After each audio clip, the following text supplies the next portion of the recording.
Hi, folks. This is John with Remodeling Wizards of Maryland, and I'm here today to answer a question as part of our Ask the Contractor series. I did get a question in from Michael H., and the question is it safe to replace my kitchen light with a ceiling fan? That's a great question. And it's interesting you're asking me that because just recently I was in a home and taking a look at a bathroom project. And I walked through the kitchen and I noticed they had a fan that was dangling down from the ceiling. So the lesson learned there was that you can't always do that.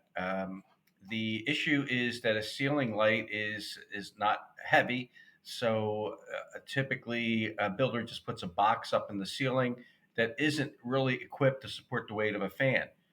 And so when you go ahead and take that ceiling light off and want to put a fan on there, without checking it out, you may find that your fan falls out of the ceiling. That's what happened in this particular case. So here are the things you need to look at. Well, first of all, let me just back up a little bit and just say typically the electric will work. It's the same electric you use for a light that you would use for a fan. So that's really not the issue here. It's not with the electric part as long as it's a good working electrical uh, light and a switch. Um, but the issue has to do with weight. And with a fan, there is actually special boxes that are used to support the weight of the fan, and you can take a look up in the ceiling. One of the indicators that I always do is I just take my hand and I start pushing at the box, and if it starts to move up and down, I know that there's an issue there. It's just really designed for a light. But if it's a metal box, let's say, and you look up and it has screws that ride right through it, the top of the box and into a solid wood support, well, that's a box that could support a fan. Um, if you happen to have this ceiling just below an attic, you can always go up into the attic and take a look to see if the fan box has been mounted to a wooden brace or if it has a metal brace up there. Today, most fan boxes they do have metal braces, and the metal braces go across from joist to joist, and they're basically screwed into the joist or tightened into the joist, and then the box is somewhere in the center, and the metal brace is what's supporting the box. Now, let's say that you find out that the box is obviously not able to support a fan. Then you can buy what they call a retrofit fan box, and that comes with the metal brace. And the metal brace is wide enough to span the floor joist, a 16-inch on center floor joist.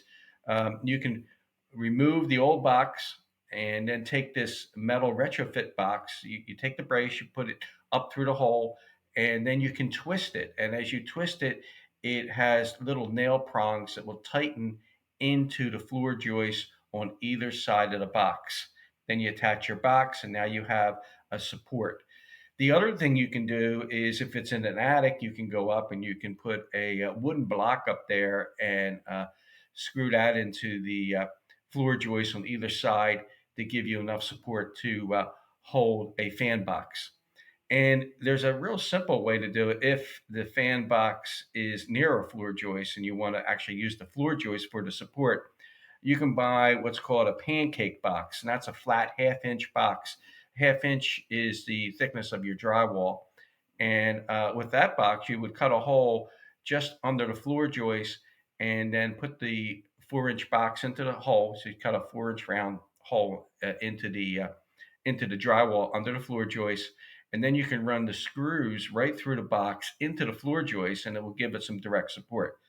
So there are the things that you can do to basically change out your light, use the electricity, and then put the correct box in so that you can support the weight of a ceiling fan. The last tip that I'll give you here is let's say that you are having some electrical work done in your home and you're putting some ceiling lights in, or you're doing an addition and you're putting some electric in, and you're just not sure if sometime down the road you want to do a ceiling fan. Well, that's the time that as they're putting in the electrical boxes for your lights, have the electrician upgrade those boxes so that they can support the weight of a ceiling fan. And this way down the road, you would be able to do that. And one other additional step let's say you wanted to have a ceiling fan that has two switches on the wall, one to control the speed and the other one to control the light, assuming you have a fan light combo. Then at that point, you can do the same thing. You can ask the electrician to wire that box because the electrician would add an extra wire to the box. Wire the box so that you would be able to sometime down the road put two switches in the wall, one for speed, one for fan, or even today there's a couple other choices. The other choice would be you can get a switch that's got combo, both a fan speed and light switch on the same exact box. So it takes a single box, but you still will need to have two wires.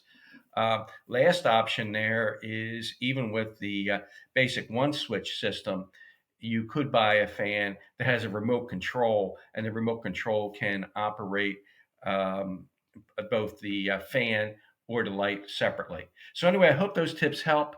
If you have any other questions, give us a call, send us an email, or just respond to us on Facebook.